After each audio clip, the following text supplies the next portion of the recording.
നമ്മുടെ ചാനലിലേക്ക് എല്ലാവർക്കും സ്വാഗതം.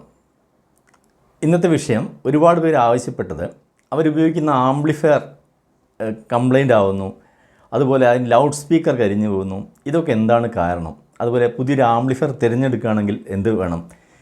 ഇങ്ങനെയുള്ള കാര്യങ്ങളാണ് മെയിനായിട്ട് പറയാൻ ഉദ്ദേശിക്കുന്നത്. അതോടൊപ്പം തന്നെ നിങ്ങൾക്ക് സൗത്ത് ഇന്ത്യയിൽ ഇത്തരം ഓഡിയോ ആംപ്ലിഫയർ ബോർഡുകളും ലൗഡ് സ്പീക്കർ എല്ലാം ഏറ്റവും കുറഞ്ഞ വിലയ്ക്ക് തന്നെ വളരെ പെട്ടെന്ന് കിട്ടാൻ കഴിയുന്ന 2-3 ഷോപ്പുകളും കൂടെ ഞാൻ പരിചയപ്പെടുത്താൻ ഉദ്ദേശിക്കുന്നു. ചെന്നൈ, അതുപോലെ സേലം, പൊള്ളാച്ചി, ഈ 3 സ്ഥലങ്ങളിലെ ഏറ്റവും പ്രധാനപ്പെട്ട കടകളും അവരുടെ ഡിസ്പ്ലേ എന്തൊക്കെ സ്റ്റോക്ക് ഉണ്ടെന്നെല്ലാം ഫുൾ ഡീറ്റെയിൽസും. അപ്പോൾ നിങ്ങൾക്ക് വേണമെങ്കിൽ ഇനി എന്ത് സംഗതികൾ വേണമെങ്കിലും ആ കൊടുക്കുന്ന വാട്സാപ്പ് നമ്പറിൽ അവരുമായിട്ട് ബന്ധപ്പെട്ടാൽ നിങ്ങൾക്ക് വാങ്ങാൻ കഴിയും. അതാണ് ഈ വീഡിയോ കൊണ്ട് ഉദ്ദേശിക്കുന്നത്. അപ്പോൾ നമ്മൾ ആദ്യം തന്നെ നോക്കുന്നത് ആംപ്ലിഫയർ തിരഞ്ഞെടുക്കുമ്പോൾ പുതുതായിട്ട് ഈ ഫീൽഡിലേക്ക് വരുന്നവർക്കും അസംബിൾ ചെയ്ത് എന്തെങ്കിലും പരാജയപ്പെട്ടവർക്കൊക്കെ വേണ്ടിയാണ് ഞാനീ പറയുന്നത്. ഈ കാലത്ത് ആംപ്ലിഫയർ അസംബ്ലിങ് എന്ന് പറഞ്ഞു കഴിഞ്ഞാൽ വളരെ ഈസിയാണ്. എന്ന് വെച്ചാൽ നിങ്ങൾക്കിത് വീഡിയോ മുഴുവൻ കണ്ടാൽ മനസ്സിലാവും. മൊത്തം ഫുൾ കിറ്റാണ് ഇപ്പോൾ വരുന്നത്. സോൾഡറിംഗ് ആണൊന്നും വേണ്ട. നെറ്റും ബോൾട്ടും വെച്ച് അതിൻ്റെ മെയിൻ ബോക്സ്, ഒരു ക്യാബിനറ്റ് ബോക്സ് വാങ്ങുന്നു, അതിനകത്ത് വെച്ചിട്ട് അസംബിൾ ചെയ്യുന്നു. എല്ലാം പിൻസായിരിക്കും, കുത്തി കൊടുത്താൽ മതി. ട്രാൻസ്ഫോമർ മാത്രം പവർ സപ്ലൈ കൊടുക്കണം. അത്ര സിമ്പിളാണ് ഇപ്പോൾ വരുന്നത്. അപ്പോൾ അതോടൊപ്പം തന്നെ നമുക്ക് രണ്ടാമത്തെ കാര്യം, ഈ ലൗഡ് സ്പീക്കർ എന്തുകൊണ്ട് കരിഞ്ഞു പോകുന്നു, ആംപ്ലിഫയർ കേടുവരാനുള്ള കാരണം. ഇത്ര കാര്യം നിങ്ങൾ ചിന്തിച്ചാൽ മതി. നമ്മൾ വീട്ടിലൊക്കെ ഹൗസ് വയറിങ് ചെയ്യുന്ന സമയത്ത് കട്ടി കൂടിയ വയറായിരിക്കും. ഒരു 15 ആംസ് അല്ലെങ്കിൽ 20 ആംസിൻ്റെ വയർ വെച്ചാണ് മൊത്തം വയറിംഗ് ഒക്കെ ചെയ്യുന്നത്. അതിനുശേഷം ഫ്യൂസിൽ നമ്മളെപ്പോഴും കിട്ടുന്നത് ടോട്ടൽ വീടിൻ്റെ കൺസംഷൻ എത്രയാണോ, 5 ആംപിയർ ആവാം, 10 ആംപിയർ ആവാം, അതിനനുസരിച്ചുള്ള ഒരു നേരിയ കമ്പിയാണ് നമ്മൾ ഫ്യൂസിൽ കൊടുക്കുന്നത്. ഇപ്പോൾ വീട്ടിൽ എന്ത് ഷോർട്ട് എവിടെ സംഭവിച്ചാലും ആദ്യം ഫ്യൂസ് കരിഞ്ഞു പോകും. അതുകൊണ്ട് വീട്ടിലെ ബാക്കി വയറിങ്ങൊക്കെ ഉപകരണങ്ങളൊക്കെ സംരക്ഷിക്കപ്പെടും. ഇതാണല്ലോ ഫ്യൂസിൻ്റെ ആവശ്യം. അപ്പോൾ എന്നൊരു കാര്യം മനസ്സിലാവും, ആവശ്യത്തിൽ കൂടുതൽ കറണ്ട് എപ്പോൾ ഒഴുകുന്നു അപ്പോൾ കരിഞ്ഞു പോവുക എന്നുള്ളതാണ് അതിൻ്റെ ഒരു ബേസിക് സിസ്റ്റം എന്ന് പറയുന്നത് ഫ്യൂസിൻ്റെ. അതുപോലെ തന്നെ സ്പീക്കറിനെ സംബന്ധിച്ച് നമ്മൾ പറയുകയാണെങ്കിൽ നമ്മൾ ഉപയോഗിക്കുന്ന ഈ ആംപ്ലിഫയറിൽ നിന്ന് ബോക്സിലേക്ക് കൊടുക്കുന്ന വയറാണ് ഏറ്റവും കട്ടി കൂടിയത് അതിനകത്ത്. അതുകൊണ്ട് തന്നെ അതൊരിക്കലും കരിഞ്ഞു പോകാൻ സാധ്യതയില്ല. പിന്നെ ഏറ്റവും ലോലമായ 2 പാർട്ട് എന്ന് പറയുന്നത്, ഒന്ന് ലൗഡ് സ്പീക്കറിൻ്റെ കോയിലായിരിക്കും, രണ്ടാമത്തത് ICO ട്രാൻസിസ്റ്ററോ ആംപ്ലിഫയറിനകത്ത് വരുന്ന അതിനകത്തുള്ള ഇൻറ്റേർണൽ കമ്പോണൻസ്. അതുകൊണ്ട് തന്നെ ബൈ ഹാൻഡ് എന്തെങ്കിലും ഷോർട്ട് അബദ്ധത്തിലൊക്കെ അത് ചുരുക്കേ സംഭവിക്കും. വയർ തമ്മിൽ കൂട്ടിമുട്ടി പോവുക അങ്ങനെയൊക്കെ വന്നു കഴിഞ്ഞാലാണ് ഷോർട്ട് സർക്യൂട്ട് വന്നിട്ട് പോകുന്നത്. അതല്ലാതെ ബേസിക്കലി എല്ലാവർക്കും പറ്റുന്നൊരു അബദ്ധമാണ്, ആരും ശ്രദ്ധിക്കാത്ത കാര്യം, ഇമ്പിഡൻസ് മാച്ചിങ് എന്ന് പറയും. 2 ആംപ്ലിഫയറിൻ്റെ ഔട്ട്പുട്ടിൽ കൃത്യമായി രേഖപ്പെടുത്തിയിരിക്കും അതിനകത്ത് കൊടുക്കേണ്ട ലൗഡ് സ്പീക്കറിൻ്റെ അളവ് എത്ര ഓംസ് ആണ്. ഇമ്പിഡൻസ് മീൻസ് ഒരു ലൗഡ് സ്പീക്കറിനെ സംബന്ധിച്ച് അതിന് 2 തരം റെസിസ്റ്റൻസ് വരുന്നുണ്ട്. ഒന്ന് വയർ റെസിസ്റ്റൻസ്, DC-യിൽ നമ്മൾ മൾട്ടിമീറ്ററിൽ കാണുന്നതും, 2 AC-യിൽ വർക്ക് ചെയ്യുമ്പോൾ ഉണ്ടാകുന്ന ഒരു റിയാക്ഷൻ മൂലം ഉണ്ടാകുന്ന ഒരു അത്രയും കാര്യം അറിഞ്ഞാൽ മതി. ഇമ്പിഡൻസ് AC-യിൽ ഉണ്ടാകുന്ന റെസിസ്റ്റൻസും DC-യിൽ ഉണ്ടാകുന്ന റെസിസ്റ്റൻസും. അപ്പോൾ ഈ 2 റെസിസ്റ്റൻസും പ്രതിരോധിക്കണം. അപ്പോൾ അതുകൊണ്ട് തന്നെ നമ്മളിങ്ങനെ കൊടുക്കുന്ന സമയത്ത് ഇമ്പിഡൻസ് മാച്ചിങ് വളരെ പെർഫെക്റ്റ് ആയിരിക്കണം. ആദ്യമായിട്ട് അതാണ് ചെയ്യേണ്ടത്. ആംപ്ലിഫയറിൻ്റെ ഔട്ടിൽ പറഞ്ഞിരിക്കുന്നത് 100 വാട്ട് 8 ഓംസ് ആണെങ്കിൽ, വാട്ട്സ് സ്വല്പം കൂടിയാലും വലിയ കുഴപ്പമൊന്നുമില്ല. നിങ്ങൾ 200 വാട്ട്സിൻ്റെ സ്പീക്കർ കൊടുത്താലും അത്രേ ഇതിനകത്ത് ഔട്ട് വരുന്നുള്ളൂ. മറിച്ച് ഇമ്പിഡൻസ് എപ്പോഴും നമ്മൾ ഉദ്ദേശിച്ചതിനേക്കാൾ വളരെ കുറച്ച് കൊടുത്തു കഴിഞ്ഞാൽ അവിടെ ഏതാണ്ട് ഷോർട്ട് സർക്യൂട്ട് ഇഫക്റ്റാണ് വരുന്നത്. ഷോർട്ട് സർക്യൂട്ട് വരുന്ന സമയത്ത് എന്ത് സംഭവിക്കും? 1 ആംപിയർ ഒഴുകേണ്ട സ്ഥലത്ത് അത് 100 ആംപിയറോ 200 ആംപിയറോ, അതിന് കിട്ടാവുന്ന പരമാവധി ആംപിയർ ഒരു സെക്കൻഡ് കൊണ്ട് ഒഴുകി അവിടെ ഷോർട്ടായിട്ട് അത് കരിഞ്ഞു പോവുകയാണ്, ആ ഭാഗം കരിഞ്ഞു പോവുകയാണ്. അങ്ങനെയാണ് കംപ്ലയിൻറ്റ് വരാൻ കാരണം. അപ്പോൾ ഇമ്പിഡൻസ് മാച്ചിങ് വളരെ ശ്രദ്ധിക്കണം. അത് നമുക്ക് സീരീസ് ആയിട്ടും കൊടുക്കാം, 2 സ്പീക്കറിനെ പാരലായിട്ടും കൊടുക്കാം.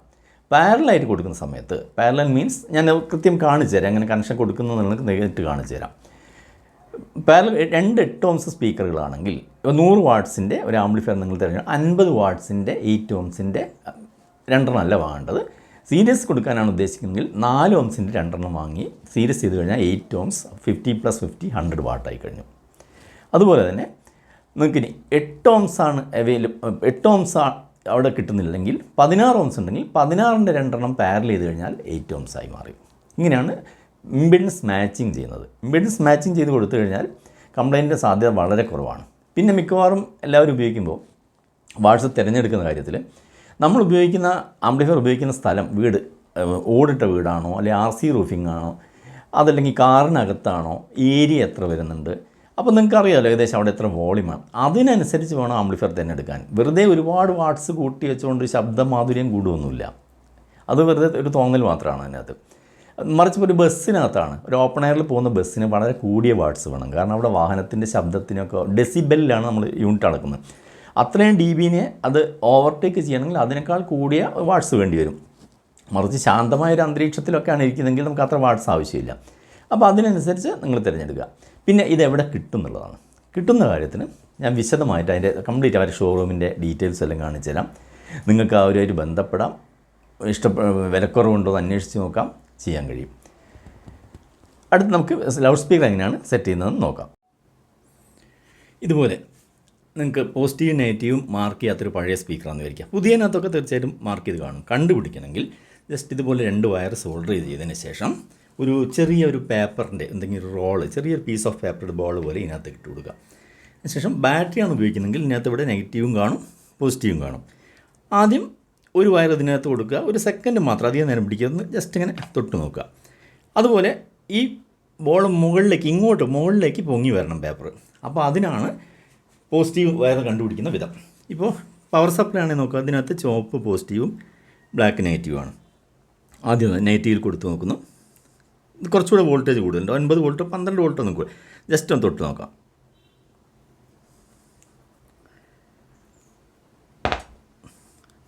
ഇല്ല, അത്രയ്ക്ക് വരുന്നില്ല. അപ്പോൾ തിരിച്ചു കൊടുക്കുന്നു.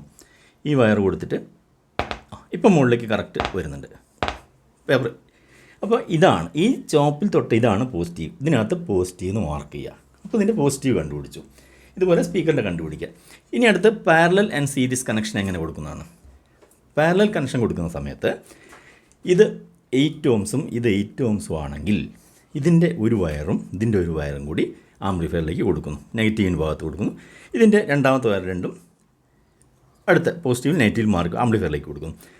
ഈ സമയത്ത് ഇതിൻ്റെ ഇമ്പിഡൻസ് എന്ന് പറയുന്നത് 2ഉം 8 ആണെങ്കിൽ 8ൻ്റെ നേർപകുതി 4 ohms ആയിരിക്കും. 8+8 പാരലൽ കൊടുക്കുമ്പോൾ 4 ohms ആയി മാറി.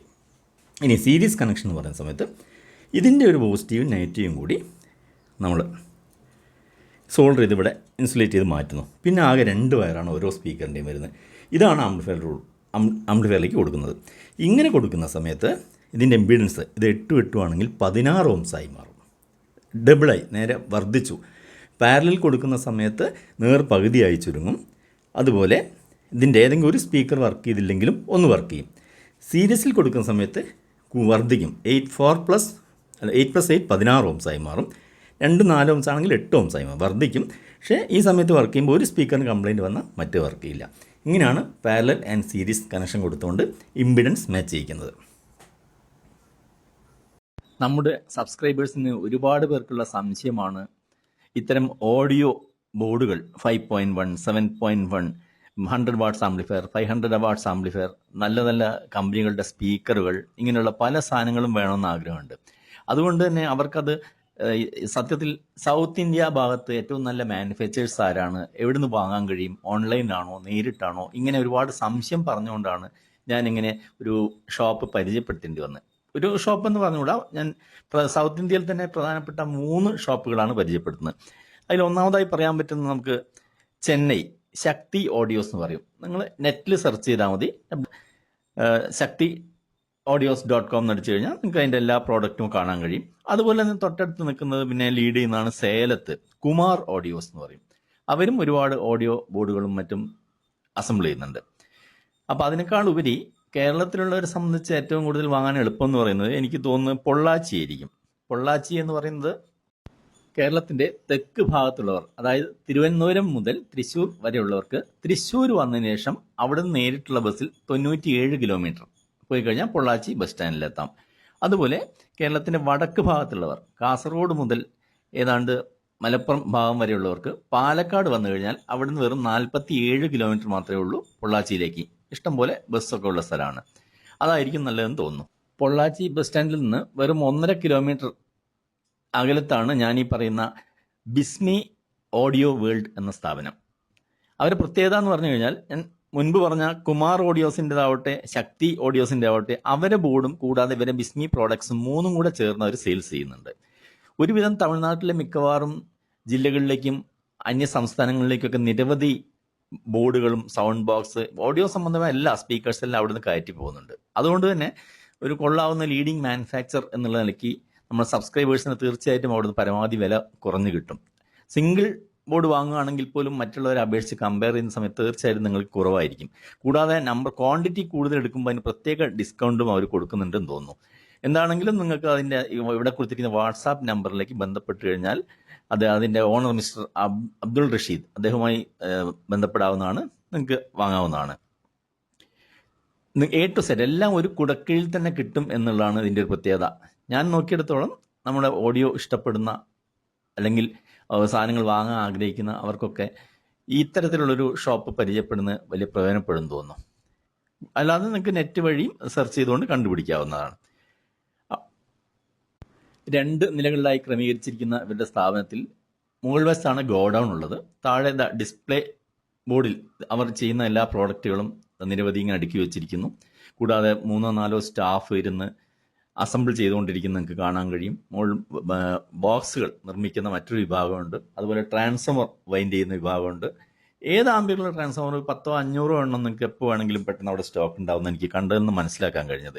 ഇഷ്ടംപോലെ ക്വാണ്ടിറ്റീസ് അവിടെ സ്റ്റോക്ക് ഉണ്ട്, എല്ലാ ടൈപ്പ് ബോർഡുകളും. നിങ്ങൾക്ക് എന്താണോ ആവശ്യം അത് ഈ വാട്സാപ്പിൽ എഴുതി ചോദിച്ചാൽ അദ്ദേഹം തരുമെന്ന് വിചാരിക്കുന്നു. വീഡിയോയുടെ തുടക്കത്തിൽ ഞാൻ പറഞ്ഞിരുന്ന പോലെ ഇവിടെ കാണിച്ചിരിക്കുന്ന ഒരു ഓഡിയോ ആംപ്ലിഫയർ ബോർഡാണ്. അത് നിങ്ങൾക്ക് നോക്കിയാൽ മനസ്സിലാവും. വലിയൊരു ഹീറ്റ് സിങ്ക്, അതോടൊപ്പം തന്നെ നിരവധി ട്രാൻസിസ്റ്ററുകൾ, IGBTകൾ, ഇങ്ങനെ വ്യത്യസ്ത സാധനങ്ങൾ ഉപയോഗിച്ചത് ഇവിടെ കാണുന്നുണ്ട്. അതിനകത്ത് അതിൻ്റെ ഇൻക്ലൂഡിങ് ഓൾ കേബിൾസ് എല്ലാം കൂടിയാണ് തരുന്നത്. ഒരു ഹീറ്റ് സിങ്കിനോടൊപ്പം തന്നെ ഒരു കൂളിംഗ് ഫാനും കാണാം നിങ്ങൾക്ക്. കൂടാതെ അതിനകത്ത് ലൗഡ് സ്പീക്കർ ഷോർട്ട് പ്രൊട്ടക്ഷൻ കൊടുത്തിട്ടുണ്ട്. ഹീറ്റ് അധികമാവുകയാണെങ്കിൽ അത് സെൻസ് ചെയ്തുകൊണ്ട് അതിനെ കട്ട് ഓഫ് ചെയ്യുന്ന അല്ലെങ്കിൽ ഫാനിനെ ഓൺ ചെയ്യുന്ന കൂളിംഗ് ഫാൻ എല്ലാം മൈക്രോ കൺട്രോളർ ഉപയോഗിച്ചാണ് ചെയ്തിരിക്കുന്നത്. അങ്ങനെ വളരെ അഡ്വാൻസ് എന്നുള്ള നിലയിൽ തന്നെ പറയാം. അതുകൊണ്ടാണ് ഇത്തരം ബോർഡുകൾ അസംബിൾ ചെയ്യാൻ നിങ്ങളൊരു ക്യാബിനറ്റ് വാങ്ങിയ ശേഷം വെറും നട്ടും ബോൾട്ടും വെച്ച് ഫിക്സ് ചെയ്യാൻ മാത്രമേ ഉള്ളൂ എന്ന് ഞാൻ പറയാൻ കാരണം. പിന്നെ സ്പീക്കറിൻ്റെ വലിയൊരു ശേഖരം തന്നെ നിങ്ങൾക്ക് ഇവിടെ കാണാം.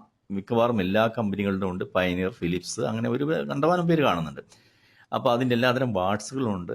പിന്നെ ഇവർക്ക് പ്രത്യേകിച്ച് വാഹനങ്ങൾക്കൊക്കെ അസംബിൾ ചെയ്ത് കൊടുക്കുന്ന വിഭാഗമുണ്ട്. കാറിനൊരു സെക്ഷൻ, അതുപോലെ ബസ്സുകൾക്ക് വേറൊരു സെക്ഷൻ, ഇങ്ങനെയൊക്കെ നടത്തി വരുന്നതായിട്ട് കാണാൻ കഴിഞ്ഞു. ഏതായാലും വീഡിയോ നിങ്ങൾക്ക് പ്രയോജനപ്പെട്ടു എന്ന് വിചാരിക്കുന്നു.